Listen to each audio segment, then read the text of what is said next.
दोस्तों नमस्कार।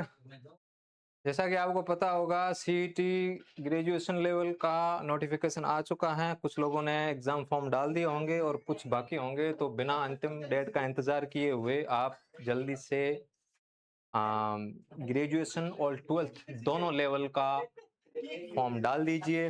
और ग्रेजुएशन लेवल में आप देख रहे होंगे जैसा कि सिलेबस के अंदर कुछ चेंजेस हुआ है और कितना चेंजेस हुआ है हम आज उसके बारे में डिस्कस करेंगे शॉर्ट में। तो देखो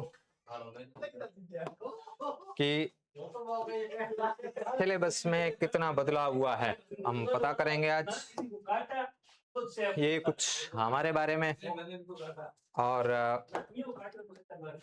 हाँ, सीटी 2026 सिलेबस में हुआ बदलाव, कितना बदलाव हुआ देख लेते हैं। दोस्तों ये है ग्रेजुएशन लेवल 12th का सिलेबस कंप्यूटर का, कंप्यूटर नॉलेज। ये एक क्लास में पहले भी अपन डिस्कस कर चुके हैं। कंप्यूटर के गुण, उसकी विशेषताएं, उसके एप्लीकेशंस और कंप्यूटर ऑर्गेनाइजेशन जिसके अंदर RAM ROM file system and output, MS office और यही चीजें हिंदी के अंदर देखिए आप। तो मैं आपको बता दूं कि 12th लेवल का जो सिलेबस सीईटी का दिया हुआ था कंप्यूटर का, वो आप देख रहे होंगे और इसके अंदर कोई चेंजेस नहीं हुआ है। कोई भी चेंज इसके अंदर नहीं हुआ है। तो 12th वालों को कोई भी टेंशन लेने की जरूरत नहीं, दे आ रहा टोटली बिना चिंता के वो आराम से उस सिलेबस को पढ़ें पहले वाले को और वही कवर करते रहें। अच्छा, चेंजेस किसके अंदर हुआ है वो हम देखते हैं। तो परिवर्तन केवल स्नातक स्तर पे हुआ है, ग्रेजुएशन लेवल पे हुआ है। और क्या क्या हुआ है हम उसको थोड़ा सा डिटेल में देख लेते हैं। तो देखिए ये जो सिलेबस हैं, जो आप टिक मार्क देख रहे होंगे वो वही सिलेबस हैं जो पिछले सीईटी के अंदर था। और ये सिलेबस वो हैं, कुछ जो न्यू लिखा हुआ है वो सिलेबस हैं जो हम हम नया पढ़ने वाले हैं और बोर्ड ने नया डाला है। अच्छा, मैं आपको एक बात बता दूं कि ये जितना भी सिलेबस था ना पहले, अच्छा बोर्ड की एक बहुत अच्छी बात मुझे आई कि उनकी प्रशंसा करनी चाहिए आलोक सर की, कि उन्होंने ये जो सिलेबस पहले वाला ये थोड़ा स्टैटिक टाइप का है, मतलब इसके अंदर कुछ चेंजेस होने के ज्यादा गुंजाइश नहीं है। पर ये एक ऐसा सिलेबस है जो हमारे डेली लाइफ से जुड़ा हुआ है। हम इसको क्या कर रहे हैं, डेली लाइफ के अंदर यूज कर रहे हैं। जैसे साइबर सिक्योरिटी, कंप्यूटर चलाते चलाते हमको प्रॉब्लम आई, दिक्कत आई और हमने पता किया कि भाई क्या है और किस तरीके से कहाँ पे हम फंसे हैं, तो हमको मालूम पड़ेगा कि यार ये कुछ ना साइबर सिक्योरिटी या फिर वायरस से रिलेटेड कुछ समस्या है इस वजह से। अच्छा, हम जिस डिपार्टमेंट में एग्जाम को पास करके जाएंगे तो उसमें जरूर हमको हो सकता है कि कंप्यूटर पे काम करना पड़े, और कंप्यूटर पे काम करना पड़ा और ये समस्या आ गई तो फिर हम कैसे उसको हैंडल करेंगे। तो इसलिए साइबर सिक्योरिटी का पॉइंट डाला गया। इसके बाद में ई सर्विसेज, टाइम के अकॉर्डिंग जिस तरीके से हम खुद को चेंजेस करते हैं, खुद में चेंज लाते हैं, उसी प्रकार कंप्यूटर और सॉफ्टवेयर भी खुद में चेंजेस करते हैं। तो उसमें कुछ नई सर्विसेज जुड़ जाती हैं, नई सेवाएं जुड़ती हैं और वही सेवाएं जो इलेक्ट्रॉनिक्स सेवाएं होती हैं, ई सर्विसेज होती हैं, वो कौन सी हैं और किस तरीके से ऐड हुई हैं, कितनी पहले थी और कितनी अभी हैं, जो टाइम के अकॉर्डिंग रिलेवेंट है, उसको हम उसके बारे में डिस्कस करेंगे।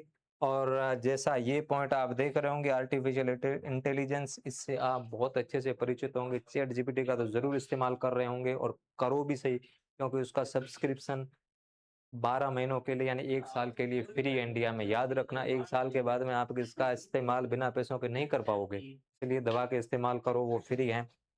आर्टिफिशियल इंटेलिजेंस, तो इसके बारे में हम डिस्कस करेंगे। तो मैं आपको ये बता दूं, ये छोटे से टॉपिक हैं जो हम ग्रेजुएशन लेवल पे कवर करेंगे। मैं आपको एक और बात बताऊं कि देखो यार दोस्तों, आजकल सीईटी के अंदर नेगेटिव मार्किंग स्टार्ट हुई है और नेगेटिव मार्किंग से ना कुछ ऐसे सब्जेक्ट जो कम इनपुट दे के ज्यादा आउटपुट लिया जाए, तो उसमें कंप्यूटर भी शामिल है। क्यों? क्योंकि कंप्यूटर के अंदर अपन ये टॉपिक बहुत छोटे हैं, और बहुत कम पढ़ना पड़ेगा और अच्छे खासे सवाल आते हैं। राजस्थान इतिहास हैं, कला संस्कृति हैं या फिर इंडिया इतिहास और ये सारी बातें जो बाकी सिलेबस में इंक्लूड होगी जैसे करंट अफेयर है, अगर उसको भी हम बहुत मतलब ज़्यादा इतना पढ़ें कि बहुत हमको उसमें ज़्यादा मेहनत करनी पड़े, बहुत ज़्यादा मेहनत करनी पड़े और उसका आउटपुट क्या निकल के आए वही 8 से 10 सवाल और इसमें आप कंप्यूटर में पढ़ो और वो आपको जो आउटपुट देगा वो बड़ा मज़ेदार देगा शॉर्ट पढ़ने में। और मैं आपको एक और बात बताऊँ कि आपको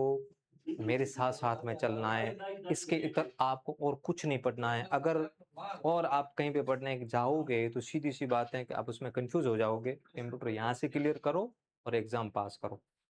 और ये जितना भी हम पढ़ेंगे वो टेलीग्राम या फिर व्हाट्सएप पे हम डाल देंगे और वो आप उसको अच्छे से करते रहो, साथ-साथ में नोट्स भी बनाते रहो अगर ज़रूरत हो तो, वरना बहुत सारी चीज़ें क्लियर यहीं हो जाएगी। चलो दोस्तों, ये जो टॉपिक हैं, ये सारे के सारे टॉपिक इस पे चेंजेज़ हुआ है और वही पहले स्टैटिक थे। अच्छा मैं आपको बता दूँ जो ग्रेजुएशन लेवल के लड़के हैं, जो 12th का भी सीईटी डालेंगे, तो वो सीईटी उनको सारे के सारे टॉपिक ये यहीं से जो कवर कर लेंगे वो सीईटी 12th में भी आएँगे। देखो देखो मैं आपको बात दिखाऊँ कि ये टॉपिक 12th लेवल का इंक्लूड हो जाएगा। ये 12th में नहीं है शामिल, ये 12th में शामिल नहीं है, ये 12th में शामिल है, ठीक है?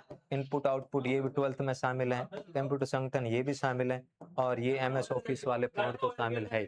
और 12th वाले भी परेशान मत हो क्योंकि हम जैसे-जैसे पढ़ेंगे तो उसको हम सेपरेट कर देंगे। 12th लेवल का अलग से हम बता देंगे, उनका लेवल बता देंगे, उनको इतना ही पढ़ना है और ग्रेजुएशन लेवल का भी अलग से उनको बता देंगे इस लेवल के। वैसे कोई ज़्यादा डिफरेंस नहीं होता है, सेम होता है, सिलेबस में फ़र्क है, बाकी क्वेश्चन का लेवल सेम रहता है।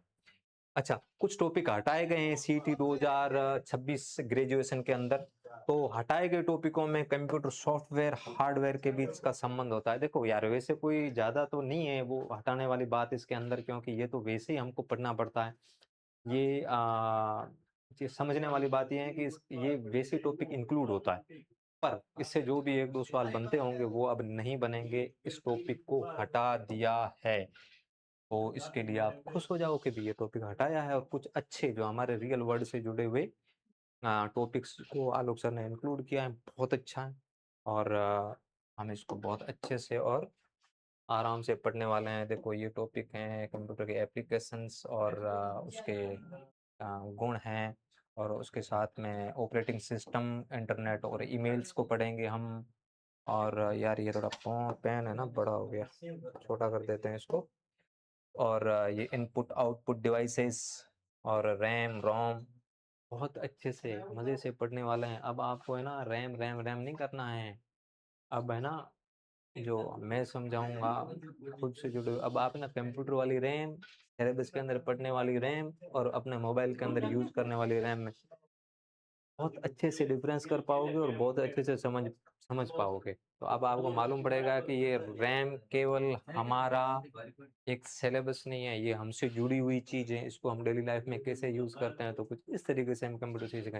यार मज़ा यूँ आएगा कि आप कंप्यूटर सीख भी जाओगे और सिलेबस भी कवर हो जाएगा और एग्ज़ाम भी पास कर जाओगे, तीनों चीज़ें हो जाएगी। ये कब होगी? जब आप मेरे से जुड़े रहोगे, ठीक है? और देखो ये नया सिलेबस है वो न्यू साइड में लिखा पड़ा है। एमएस ऑफिस के जो पॉइंट हैं ये एमएस वर्ड, एमएस एक्सेल और स्प्रेडशीट साथ में पावर पॉइंट। और ये अपन को पता है कि ये पॉइंट तीनों नए जुड़े हैं, साइबर सिक्योरिटी, ई सर्विसेज और आर्टिफिशियल इंटेलिजेंस। तो अपन को ये पढ़ना है, ये इसका हिंदी वर्जन है, आप बहुत अच्छे से देख लें। ग्रेजुएशन वाले इसका स्क्रीनशॉट खींच के ले लें और जो 12th वाले हैं वो 12th का स्क्रीनशॉट खींच के अपने पास में रख रहे हैं सिलेबस को, ताकि वो एनी टाइम देखते रहें। और बाकी तो हम डिस्कस करने ही वाले हैं बहुत अच्छे से, आगे से आपको बहुत अच्छे से मज़ा आने वाला है मेरे साथ में पढ़ते हुए। देखो हैव अ ग्रेट डे, के लिए बहुत अच्छा हो, शुभ दिन हो। आज आप शुरुआत करते हैं और तैयार हो जाएँ, एक अलग से नोटबुक तैयार कर दो कंप्यूटर की, जो-जो चीज़ें आपको अच्छी लगे क्योंकि आने वाले टाइम में मैं आपको जैसे एमएस ऑफिस को पढ़ने वाला है तो कुछ शॉर्टकट्स की कीज़ हम चूज़ करेंगे या फिर कोई भी टॉपिक होगा उसके अंदर जो फैक्ट होंगे, जो बार-बार आते हैं एग्ज़ाम के अंदर, हम उसको अच्छे से डिस्कस करने वाले हैं। और कुछ वो मैं आपको पॉइंट बता दूँगा कि कौन से ये अपन को पीपीटी के अंदर यहीं पे मिल जाएँगे, जो मैं टेलीग्राम चैनल और व्हाट्सएप कम्युनिटी चैनल के अंदर डाल दूँगा, जो आप देख लेना। और कुछ ऐसी चीज़ें हैं जो नोटबुक में करने लायक, वो ज़्यादा नहीं होगी, बहुत शॉर्ट होगी। और सुबह उठते ही चाय के जैसे ही चाय पी और उसके बाद में हमने उसको देख लिया, ठीक है? तो वो हम अच्छे से देख लेंगे। अगर कंप्यूटर पढ़ रहे हो तो अपने मोबाइल के जो कवर पेज होता है उस पे आप जो वॉलपेपर होता है उस पे आप कंप्यूटर का सिलेबस लगा दो। देखो कंप्यूटर का सिलेबस बहुत ज़रूरी है, किसी चीज़ का भी सिलेबस बहुत ज़रूरी है। आप उसको देखोगे, डिस्कस करोगे और एनी टाइम देखते रहोगे तो वो आपके दिमाग में रहेगा। आपका जो कॉन्शियस माइंड है वो एक्टिव रहेगा उसके लिए। देखिए और अब आगे आगे क्या होने वाला है हमारी कक्षाओं के अंदर, तो हम कंटिन्यू करने वाले हैं। क्या कंटिन्यू करने वाले हैं? हम कंटिन्यू करने वाले हैं ये टॉपिक आगे, और आपको बहुत अच्छे से मज़ा आने वाला है। अध्याय 1 पढ़ेंगे हम, कंप्यूटर की विशेषताएं और उसके उपयोग।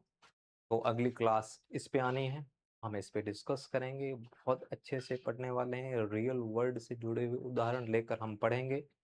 और आपको ये मान के चलिए कि अब कंप्यूटर के अंदर एक्स्ट्रा मेहनत करने की ज़रूरत नहीं है, या फिर जो दिमाग के अंदर डाउट लेके चलते थे वो अब आपको लेके चलने की ज़रूरत नहीं है, वो सारे के सारे मैं क्लियर कराने वाला हूँ। आप मेरे साथ बने रहिए अच्छे से, और आप मेरे साथ कंप्यूटर पढ़ते रहिए। और अगली क्लास के लिए इस वीडियो को सब्सक्राइब कर दें, लाइक कर दें, और अगली क्लास में आपको कौन-कौन से चेंजेस चाहिए वो आप कमेंट बॉक्स में ज़रूर डालें। ठीक है? तैयार हो जाओ। धन्यवाद। बहुत-बहुत शुक्रिया।